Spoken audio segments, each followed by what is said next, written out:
Hello ladies and gentle tips, how you guys doing today? Alrighty then. So today I'm wanting to talk about a topic. I don't know if I've made this one yet. I've made 1,000 videos on why the Grom is the perfect motorcycle to like add to your little steed of motorcycles, yes. But as I've been, especially on Twitch, I get asked this one a lot on Twitch, like people that come to my Twitch from my videos, and people asking if this is a good first motorcycle. So I think I'm gonna go ahead and make a video here to go ahead and explain all that on why I think it's not a good first motorcycle. Now when who the fuck is honking? Now when I'm talking first motorcycle, I mean literally your first. Now this video is not going to apply to anybody getting a Grom. The Grom is literally, out of all my bikes, and I'm talking out of my big bikes too, the Grom's literally I think my favorite bike I've ever had in my life. It's the most fun you could have. It's reliable, easy to work on. It's a Honda. I mean, what more is there to say? Now, when I look at vehicles, bikes nowadays, I look at overall durability, reliability, etc. And that's where this bike checks all those ticks. Now, those of you OGs on my channel will remember the pit bike adventures. Now, I was riding the SSR, and to be fair, the SSR lasted me a good while. I was doing a lot of videos on that. And then I bought that one with the Lifa motor, and then right after that I got this guy. And then now what turned me on to this was it's a street legal pit bike in a sense. The whole frame, the motor size, all this is literally equivalent to what I was riding around in that little pit bike frame, but with just little dirt bike plastics and shit. Now what makes this better is it's fuel injected for one, so you have none of that carburetor shit to worry about. It's just always like direct gas response every time you're riding. Dude, fuel injection on one of these bikes is literally the coolest thing to man. It is literally the dopest shit. Carburetors, tuned right with a good one, they're just fine, don't get me wrong, but fuel injection on a pit bike, essentially, it's amazing. Now let me go ahead and get to the main bitch point of this video, and that is why this bike is not a good first motorcycle. So my number one thing I want to say is the area you live in. If you've been thinking about to get a Grom, especially if it's your first bike, do you live in a area that's just straightaways, that's got nothing like where I live? Obviously I have all these little nook and cranny streets, little streets that you're not doing more than 50 on. That's a big factor on buying one of these in general, and that's not even saying as a first bike, I'm saying in general. This bike wouldn't be fun in the middle of like fucking Oklahoma. I'm just assuming Oklahoma's wide open flat, I honestly don't know. But you know what I mean? Like there's a lot of Midwest states and shit where it's just wide open road. This bike honestly wouldn't fare. If you want to have fun like off the dirt and shit, you can, but yeah, this bike's meant for condensed cities and playground like areas, like alleys, stairs, abandoned buildings. Like San Bernardino is a Grom's playground, perfect example. Now the main bitch factors of why it's not a good first bike as well, because what's going to be your first bike? Something to learn on, right? Something to get the feel and the gist. Now the only thing this bike will ever do for you is teach you where your brake's at. Okay, here's your front brakes, here's your foot brake, and it's going to teach you how to do like, your clutch release takeoffs, And this bike is so easy, you could literally use your fingertips. Look, fingertip, and you could take off in it. It's easy, yeah. It's going to get you the gist of that. Now what it isn't is a full-size bike where you're standing up tall. You have a lot more power under your wrist, and the controllability is way different. And that right there, my friends, is why I say it's not a good first bike. There are so many varying weight factors, top-heavy bikes, depending on what you like. If you're wanting a Harley, then you're sitting different. This bike is only going to be as good as just making you kind of learn the main mammoth. It's kind of, think of this as riding motorcycles with training wheels. This is just going to this is just going to give you that comfortability and that confidence of being low to the ground. It's going to be a really stupidly lightweight bike to be able to control and not tip over and stuff. It's going to be one of those. You guys got to remember, I've been riding daily for like a decade now, and I'm so used to bikes that I forget what my mentality was with first-time riders. But sometimes with my questions, it helps me remember back. And yeah, I know learning your brakes, that actually was a very, very like different thing for me. You know, if you know you've been driving cars your whole life and then you ride a bike and you're like, oh man, so I have to press here for the back and I have to pull here for the front and I got a clutch here. You know, you gotta remember these little things, and you know, you don't even realize you're riding motorcycles, you know, once you get the hang of it. It's all just your beginning learning experience. And you know, if you guys got the money to throw like a few G's down and you want one of these, by all means get it. You'll have the fucking time of your life. It'll teach you with full confidence and shit. But if you want that BXD official, unofficial, unlicensed advice, I say you get yourself at the very least, and this is the least, and this is if you don't want to start on like a 600 or even like a 500, but I would recommend getting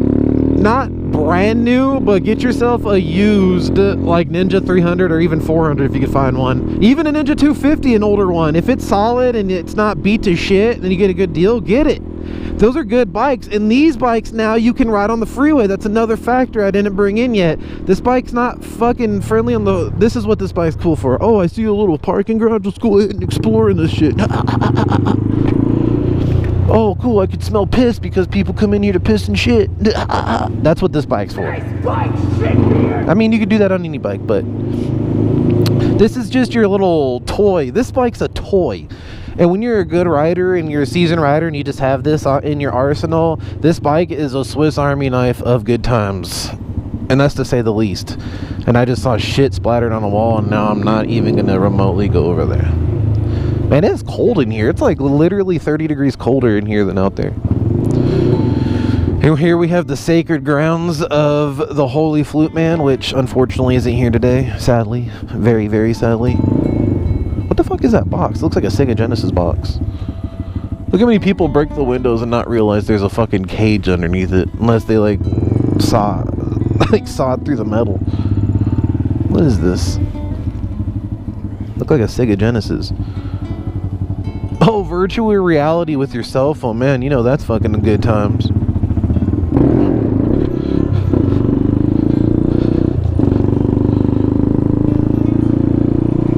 But this is what I like this bike for. It's an exploration machine that's super lightweight. You could pick up, you could turn with your hands.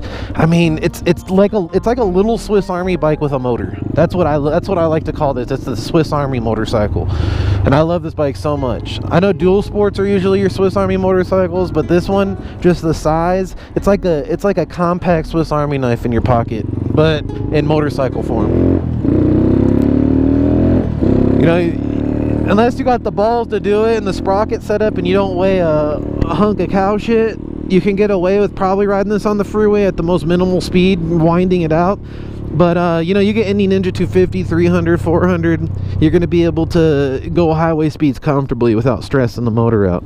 Now, if you want the real BXD recommendation on a good first bike to get, and now this is if you guys are like trying to get into sports bikes. All of you guys, you know, bikes are cups of tea. We all have our own flavors. Now, I recommend one of those 500s. I started on a Ninja 500, and to this day, I would if I had like an upright like CB 500, I would ride the shit out of that bike. That's like the most perfect minimal power band where you have like a smaller motor, lightweight bike, but also the full bike experience.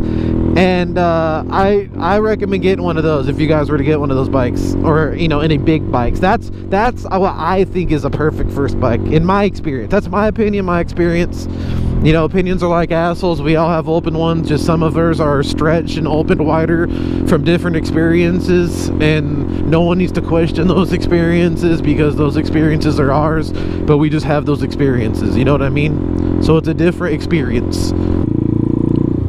This is how you get around this light, because it says no turns on reds, and you're like, bitch, here's a turn on red. The cheating way. You just go through the Wiener Schnitzel parking lot. Think of how many people do that. But yeah, this bike isn't going to give you the big boy bike experience as a first bike, and that's why I think they're perfect bikes to have as a second bike. Now, this is the best second bike in the world. Like, to me, I love. Besides a dual sport, you know, a dual sports obviously to me would be the perfect second bike, but this, to me, in my atmosphere of where I live, in my city I live in, it's definitely awesome.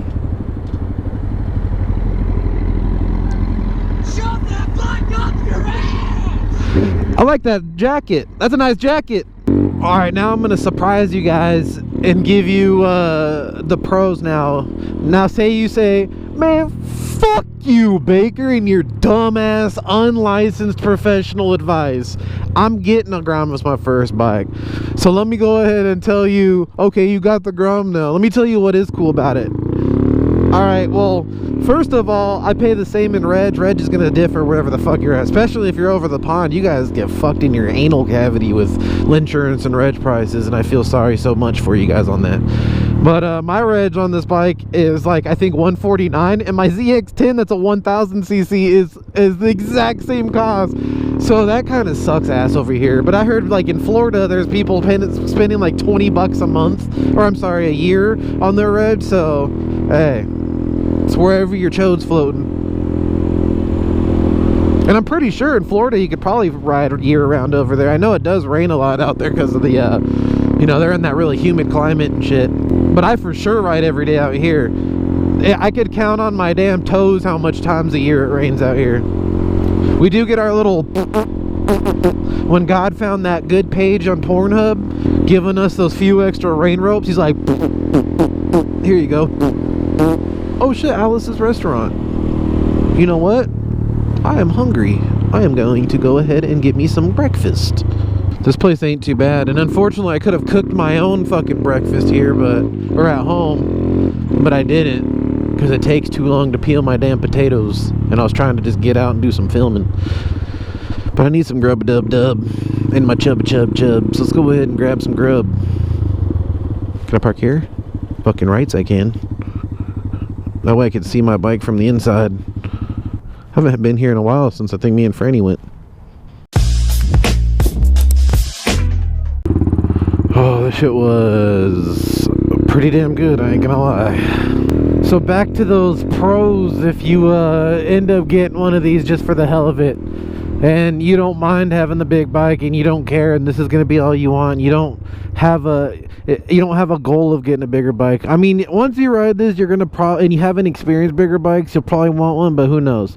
But the joy of it is you don't have to worry about a radiator. It's air cooled. Oil changes literally are the easiest thing. My oil change, even with castor oil, is 6 fucking doll hairs. There's a little screen. That's the only difficult part about these bikes in general, are that the oil screen, you have to take the side, like your side engine case off, which kind of blows asshole. But and I've had this bike for literally since 2016, and I haven't done anything to it. Like nothing mechanical has ever happened to it. It's always been legit. It's always started every time like that, and it's legit as hell. And this advice isn't only for the Grom. All this goes for the Z125 as well. Those are the only 2 bikes I can really speak of as this. I mean, there's a lot of these probably like Chinese variant bikes. Those aren't going to be anything near reliable or the quality you get out of one of these. So this advice kind of only is targeted towards those Z125s and these Groms, because these are just like the pinnacle of the little bikes, and these are honestly what are worth your money. There's none of those other bikes are even worth spending the money on, when you could just, like, what you would be spending for those, you can just spend like $1,000 more or $2 and fucking get one of these, and a used one even cheaper. You know what I mean? I remember letting Franny, and mind you, Franny knows how to comfortably ride her motorcycle by now. Like, she did that whole fucking trip up those windy mountains to Big Bear. That was awesome. I can confidently say now Franny is a legitimate motorcycle rider. But nonetheless, like, even her, as much as she knows how to ride, she revved my ZX10 and it scared the shit out of her, because it's like, it's stupidly powerful and loud. And go a yellow light. And And her just to sit on that bike, she can't even do it. I know she's shorter and all, but that's a perfect example of, like, she can ride a Z125 all the way up 100-mile trip through windy ass mountains just fine. But the second she got even on my ZX10, and my ZX10 is really, really lightweight, and for me easy as hell to control and stand on, like, weight wise. But like, that's a perfect example of the difference and the concept difference. And like, if you're not skilled, you don't have that experience, that's where, you know, you need to have that bigger. If you went from a 500 and then rode a 1K after say 6 months, you'd be able to do it just fine. The size of the bike will feel the same. The line of the bike as you're moving, the feel of the bike, the top heaviness of the bike, they'll feel generous, especially if it's a newer one. Man, these new ZX10s and 1000s, like the CBRs and shit, man, they're like almost weighing as much as these damn Groms nowadays. They're making them so small and lightweight, it's crazy. But yeah, guys, you get one of them Grom Z125s, like I said, it's a good training wheels version way to start the bike. But you know, if you're somebody that's planning on you know, moving up in big bikes and that's your main goal, I totally would go the route. And if you're uncomfortable, get yourself like the 350 or the 300, the 250. You know, the CBR is cool, the Kawasaki's cool. They're fucking really bulletproof bikes. They're all good bikes.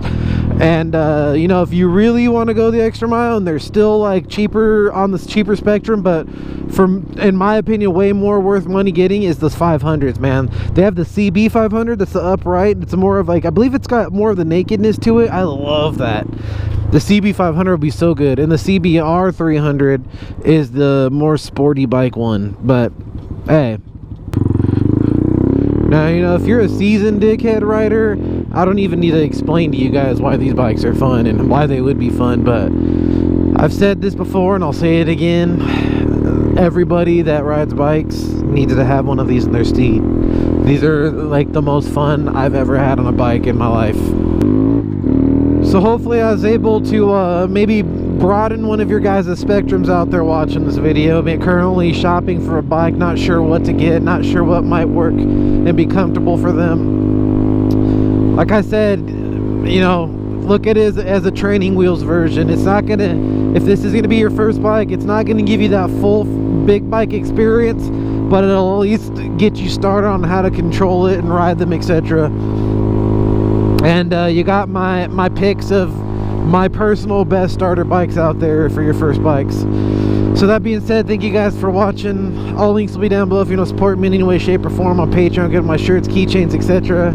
And as always, if you enjoyed this video, don't forget to hit the fuck out of that like button. You guys have a real good day. I'll see you guys later.